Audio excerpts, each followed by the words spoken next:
So ayun na nga mga boss, nag-purchase na tayo ng pangalawang batch ng ating broiler chicken, no? Swerte at may napasyal dito kaninang umaga na bumili ng mga pang-harvest na natin at nabanggit niya na may delivery na sa GM at yung sa kanya yung order niya dahil nagbo-broiler din siya, hindi niya kukunin, kaya sabi niya ako na lang kukuha, kaya yun, swerte.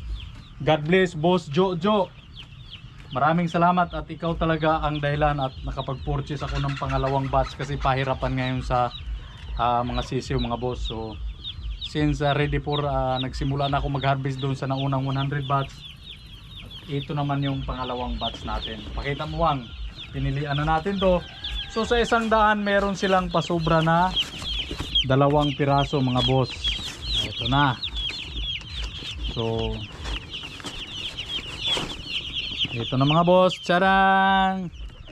So paghiwa-hiwalayin lang natin itong mga boss, 50 sa kabila, 50 rin doon sa kabila kasi yung naranasan natin nung first batch, do malaki yung space pero binuo ko yung 100, nagkaroon talaga tayo ng mortality. So ang total na mortality doon 7. So hopefully dito mapababa natin mga boss kasi yung 7 kung tig 150 ang isa sa unang harvest pa lang, malaki-laki na rin yun. So pang page na dapat yun. Alright, let's go. Bilang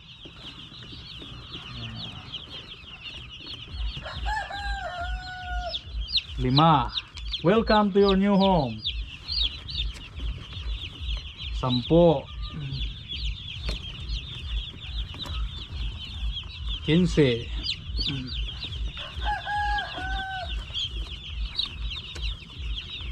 20. Nako, mukhang nagkamali pa si Busing dito.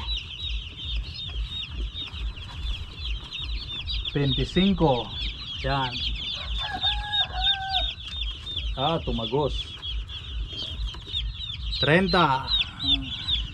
Ayan, hindi na natin nilagyan ng sahig mga bossing kasi itong doble na to, so hindi na masyadong papasok. Hala, tuwang. Ayan, kararating lang, may patay na kaagad na ipit mga boss. Nako. 5,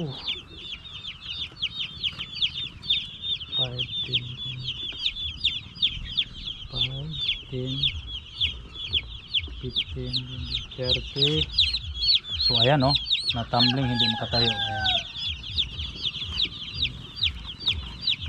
35. 40.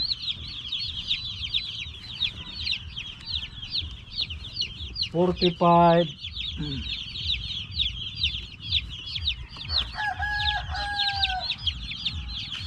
50. So ayan mga boss, tapos 50 rin tayo sa kabila, bibilangin natin, titignan natin. So malungkot na balita pagkat may patay na kaagad na isa, no? Baba na lang natin. So 5. Welcome to your new home. 10. 15. 20. 25.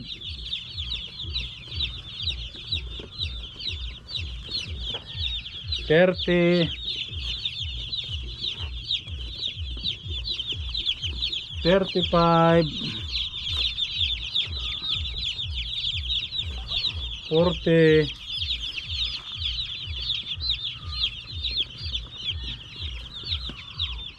45. So ayan mga boss, kita mo sa inano natin, 50 lang talaga, wala yung pasobra. So ayan, 49.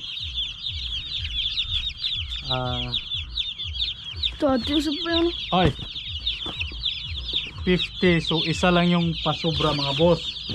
Namatay pa siya. So ibig sabihin saktong 100 na lang tong natin. So ayan So titignan na lang natin kung anong mangyayari dito mga boss. So since may fatality na kaagad, so paabutan natin ng mga 30 minutes, tapos bibigyan natin sila ng tubig muna na may anti-stress. Pagkatapos noon, saka pa natin bibigyan ng pagkain. So siguraduhin natin na meron muna silang tubig sa kanilang mga tiyan. So ayan mga boss, happy farming and God bless everyone. So sana magiging tuloy-tuloy at magiging magandang takbo nitong second batch natin. Alright, thank you mga boss.